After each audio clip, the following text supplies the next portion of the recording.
Hello students, chemistry 10th class. और इसमें जो है हमने फर्स्ट चैप्टर स्टार्ट कर दिया था, केमिकल इक्विलिब्रियम। आज हमारा लेक्चर नंबर 3 है। इस लेक्चर नंबर 3 में जो है कल हमने जो है केमिकल रिएक्शन के बारे में पढ़ा था। केमिकल रिएक्शन क्या था, रिएक्टेंट, प्रोडक्ट, ठीक है, रिवर्सिबल, इरिवर्सिबल, ये थोड़ी बहुत ऊपर से हमने डिफाइनिंग पढ़ी थी। आज जो है हम इसमें जो है केमिकल रिएक्शन के टाइप्स पढ़ेंगे। केमिकल रिएक्शन के मैंने आपको कल ही बता दिया था कि हमारे पास दो टाइप्स होते हैं, इरिवर्सिबल रिएक्शन और रिवर्सिबल रिएक्शन, ठीक है।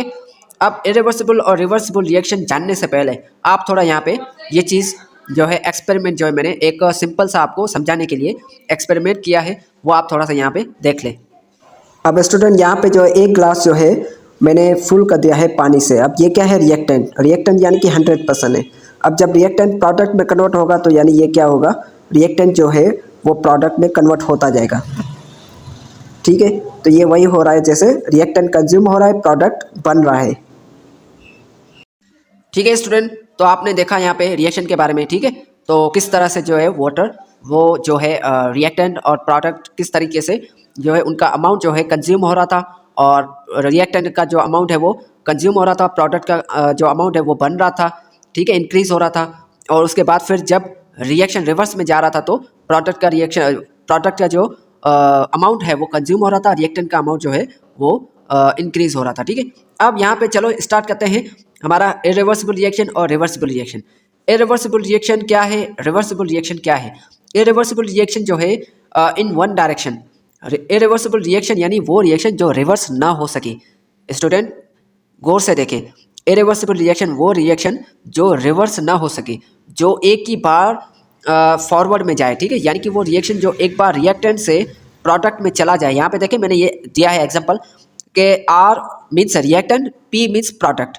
यानी कि रिएक्शन जो है सिर्फ रिएक्टेंट से प्रोडक्ट में जा रहा है, वापस रिवर्स नहीं हो रहा, ठीक है, वापस रिवर्स नहीं हो रहा।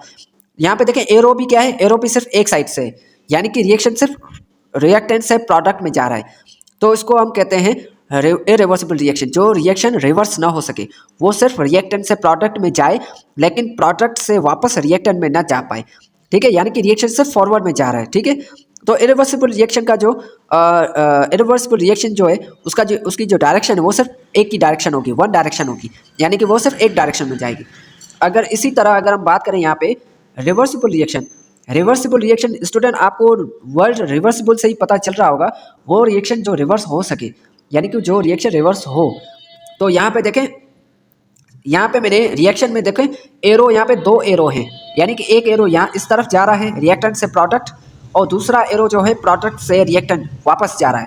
यानी कि रिएक्शन जो है वो पहले फॉरवर्ड में भी जाएगा, फॉरवर्ड में जाने के बाद वो रिएक्शन फिर रिवर्स में भी जाएगा, यानी कि बैकवर्ड में भी जाएगा। तो रिएक्शन जो है वो जो दो डायरेक्शन में हो उसे हम रिवर्सिबल रिएक्शन कहते हैं, क्योंकि हमारे पास रिएक्शन सिर्फ दो डायरेक्शन में जा सकता है। रिएक्शन सिर्फ हमारा दो डायरेक्शन में जा सकता है, वो फॉरवर्ड में भी जा सकता है और रिवर्स में भी जा सकता है। तो हमारे पास यहाँ पे रिएक्शन जाने के सिर्फ दो ही डायरेक्शन है। लेकिन यहाँ पे हमने पढ़ा है इरिवर्सिबल रिएक्शन में सिर्फ एक ही डायरेक्शन है, सिर्फ फॉरवर्ड जाएगा। लेकिन रिवर्सिबल रिएक्शन में रिएक्शन फॉरवर्ड भी जाएगा, उसके बाद फिर बैकवर्ड भी जाएगा, यानी कि इन बोथ डायरेक्शन। मैंने क्या कहा है, इन बोथ डायरेक्शन, यानी कि रिएक्शन फॉरवर्ड में भी जाएगा, उसके बाद फिर रिवर्स में भी जाएगा। उसके बाद सेकंड पॉइंट हमारे पास क्या कह रहा है कि ऑलवेज कंप्लीट, यानी कि इरिवर्सिबल रिएक्शन हमेशा मुकम्मल होगा। मुकम्मल क्यों होगा स्टूडेंट, क्योंकि देखें ना यहाँ पे मैंने जो है एक लकड़ी है, इस लकड़ी को मैंने जलाया, इस लकड़ी को मैंने क्या कहा, मैंने क्या किया, इसको मैंने जलाया। लकड़ी को जलाने के बाद वो क्या बन जाएगा, वो जो है कोयला बन गया, ठीक है, वो क्या बन गया, कोयला बन गया। अब ये हुआ फॉरवर्ड रिएक्शन, यानी कि लकड़ी जो है वो रिएक्टेंट है, उसको मैंने जलाया तो उसके बाद क्या बना, कोयला। तो ये क्या हुआ, ये क्या बना, ये हमारा प्रोडक्ट है, ठीक है, कोयला है, क्या है हमारा प्रोडक्ट। तो यहाँ पे स्टूडेंट अब कोयले को वापस लकड़ी में तो मैं कन्वर्ट नहीं कर सकता, तो ये क्या होगा, ये हमारा होगा जो फॉरवर्ड रिएक्शन, यानी कि इरिवर्सिबल रिएक्शन, जो एक ही बार फॉरवर्ड में गया वापस रिवर्स नहीं हो सकता। तो हमारा जो है रिएक्शन मुकम्मल हो चुका है, यानी कि लकड़ी को मैंने जलाया, मुझे कोयला मिला, तो ये रिएक्शन मुकम्मल हो गया, ठीक है। यानी कि रिएक्शन जो है कंप्लीट हो वो हमारा होगा इरिवर्सिबल। लेकिन रिवर्सिबल रिएक्शन जो है वो नेवर कंप्लीट, यानी वो कभी भी मुकम्मल नहीं होगा, वो रिएक्शन जो है चलता ही जाएगा, यानी वो पहले फॉरवर्ड जाएगा, फिर रिवर्स होगा, फिर फॉरवर्ड जाएगा, फिर रिवर्स होगा, ठीक है। इसका एग्जांपल अगर मैं यहाँ ऐसे लूँ, ये कंटेनर है, इस कंटेनर में यहाँ पे पानी है, पानी में अगर मैं रेती डालता हूँ, सैंड सैंड यानी कि रेती, अगर मैं इस पानी में रेती को डालता हूँ तो रेती, देखो स्टूडेंट, रेती पानी के साथ मिक्स तो नहीं होगी, ठीक है, रेती पानी के साथ मिक्स तो नहीं होगी। वो रेती क्या होगी, वो इस कंटेनर के तह में जाके यहाँ पे बैठ जाएगी, नीचे तह में क्या हो जाएगी, बैठ जाएगी। अगर इस पानी को मैं अलग करूँ, इस पानी को मैं अलग करूँ तो मैं सेपरेट कर सकता हूँ। फिर दोबारा मैं अगर इसमें रेती में फिर पानी डालूँ, फिर मैं पानी और रेती को मिक्स कर सकता हूँ, ठीक है, लेकिन मिक्स नहीं होगी। इस सिर्फ क्या होगा, पानी जो है रेती के साथ इस कंटेनर में पड़ा रहेगा, ठीक है। तो यानी कि मैं रेती और पानी को अलहदा कर सकता हूँ, फिर इन दोनों को मिक्स कर सकता हूँ, फिर अलहदा कर सकता हूँ, फिर मिक्स कर सकता हूँ। तो ये क्या है, इरिवर्सिबल रिएक्शन, यानी कि वो रिएक्शन जो फॉरवर्ड में भी जाए फिर उसको रिवर्स भी हम कर सकें, फिर फॉरवर्ड में जाए फिर रिवर्स कर सकें। तो ये रिएक्शन जो है वो रिएक्शन कभी भी मुकम्मल नहीं होता, उसका जो है ये रिएक्शन जो है वो कभी भी केमिस्ट्री में जो है, ये तो मैंने सिर्फ आपको एक डेली लाइफ एग्जांपल दिया है स्टूडेंट। इसमें आप ऐसे मत समझना कि सर आप यहाँ पे पानी और रेती को मिला दें और यहीं पे रोक दें इस रिएक्शन को, तो ये सिर्फ एक एग्जांपल के तौर पे आपको समझाने के लिए, ठीक है। लेकिन केमिस्ट्री में जो हम केमिकल मिक्स करते हैं तो ऐसे कुछ रिएक्शन होते हैं जो इरिवर्सिबल होते हैं, जो रिएक्शन रिवर्स भी होते हैं, फिर फॉरवर्ड भी जाते हैं, फिर रिवर्स भी होते हैं, ठीक है। तो उनको हम रोक नहीं सकते, वो केमिकली वो जो है नेचर में जो है वो अपने आप ही वो रिएक्शन चलते रहते हैं, ठीक है। इस टाइप के जो रिएक्शन उसे हम इरिवर्सिबल रिएक्शन कहते हैं, ठीक है। उसके बाद हमारे पास थर्ड पॉइंट अगर हम देखें तो इरिवर्सिबल रिएक्शन जो है इसमें कह रहा है कि इक्विलिब्रियम नॉट एस्टैब्लिश, यानी कि इक्विलिब्रियम इसमें जो है एस्टैब्लिश नहीं होगा। क्यों?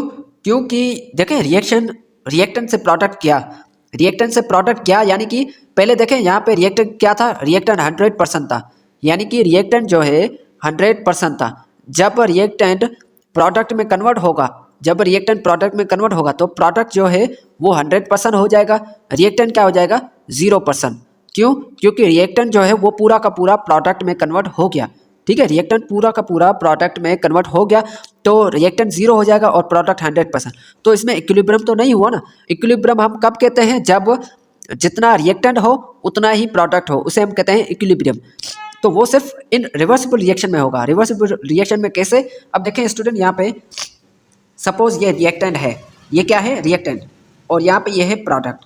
अब देखें स्टूडेंट, स्टार्टिंग में सपोज रिएक्टेंट हमारे पास 100% है, रिएक्टेंट क्या है 100%, सॉरी यहाँ पे जो एरो जो है यहाँ पे डबल एरो आएगा। क्यों? क्योंकि ये रिवर्सिबल रिएक्शन है, रिवर्सिबल रिएक्शन में एरो जो है वो डबल आएगा, ठीक है। तो यहाँ पे सपोज रिएक्टेंट 100% है और यहाँ पे जो है प्रोडक्ट 0%, ठीक है। तो अब रिएक्टेंट जब प्रोडक्ट में कन्वर्ट होना शुरू हो जाएगा तो रिएक्टेंट एक ऐसा टाइम आएगा जब रिएक्टेंट 50% होगा और प्रोडक्ट भी 50% होगा, ठीक है। तो इसको हम कहते हैं इक्विलिब्रियम। फिर रिएक्टेंट जो है वो 0% होगा और प्रोडक्ट 100% हो जाएगा, ठीक है। फिर क्या होगा, वापस मैंने क्या कहा, ये रिवर्सिबल रिएक्शन है। फिर जो प्रोडक्ट जब 100% होगा, रिएक्टेंट 0% होगा, फिर जो प्रोडक्ट वो वापस रिवर्स होना शुरू हो जाएगा, यानी कि फिर प्रोडक्ट जो है फिर वो 80% होगा और रिएक्टेंट जो है 20%, यानी कि प्रोडक्ट वापस रिवर्स हो रहा है। फिर प्रोडक्ट जो है 50% होगा, रिएक्टेंट भी 50% होगा, तो यानी कि यहाँ पे क्या हो गया, इक्विलिब्रियम। यहाँ पे पहले भी इक्विलिब्रियम हुआ, यानी कि जब रिएक्शन फॉरवर्ड में जा रहा था तब भी इक्विलिब्रियम बना, फिर अब रिएक्शन रिवर्स में जा रहा है तब भी इक्विलिब्रियम बना। फिर ऐसा टाइम आएगा जब प्रोडक्ट 0 होगा और रिएक्टेंट 100% होगा, ठीक है। फिर जब प्रोडक्ट 0% हो जाएगा फिर रिएक्टेंट दोबारा फिर क्या होगा, फिर फॉरवर्ड में जाएगा, फिर यानी कि ये प्रोसेस चलता जाएगा, ठीक है। इक्विलिब्रियम जो है वो कंडीशन बीच बीच में वो आती रहेगी, ठीक है। इक्विलिब्रियम कंडीशन जो है बीच बीच में आती रहेगी, यानी कि एक ऐसा टाइम आएगा जब दोनों रिएक्टेंट और प्रोडक्ट इक्वल होंगे, ठीक है, सेम होंगे। तो इक्विलिब्रियम जो है वो इस्टेब्लिश सिर्फ रिवर्सिबल रिएक्शन में होता है, ठीक है। ये स्टूडेंट याद रखना। आई होप आपको ये समझ में आ गया होगा। अगर आपको समझ में ना आए तो आप पर्सनली मुझे व्हाट्सएप पे मैसेज करें, क्योंकि आप जो है वहाँ पे चैनल पे मैंने देखा है आप एक्टिव नहीं होते। तो अगर जो भी स्टूडेंट मुझे SMS करेगा, कुछ रिएक्शन देगा, तो मैं वो ज़्यादा से ज़्यादा उसको समझाने की कोशिश करूँगा, ठीक है। जो स्टूडेंट ज़्यादा से ज़्यादा जो है इसमें कंट्रीब्यूट करेगा, जो मुझे जो है इसमें SMS सेंड करेगा या मुझे कहेगा कुछ, तो मैं उसको समझाऊंगा। बाकी जो है जो स्टूडेंट चुप बैठेगा मैं उसको ज़्यादा समझा नहीं पाऊँगा। जो भी यहाँ पे समझा रहा हूँ मैं कोशिश कर रहा हूँ कि आपको ये चीज़ें समझ में आ जाएँ, ठीक है। अब लास्ट पॉइंट क्या कह रहा है कि show by single headed arrow. ये मैंने पहले ही आपको बता दिया है कि इरिवर्सिबल रिएक्शन में एरो सिर्फ एक ही होगा, सिंगल हेडेड।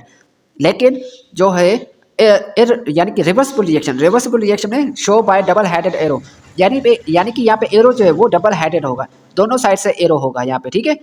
तो ये जो है आज हमने रिवर्सिबल और इरिवर्सिबल रिएक्शन के बारे में पढ़ा, ठीक है स्टूडेंट। आई होप आपको समझ में आ गया होगा। मिलते हैं नेक्स्ट लेक्चर में, आज के लिए इतना ही, थैंक यू।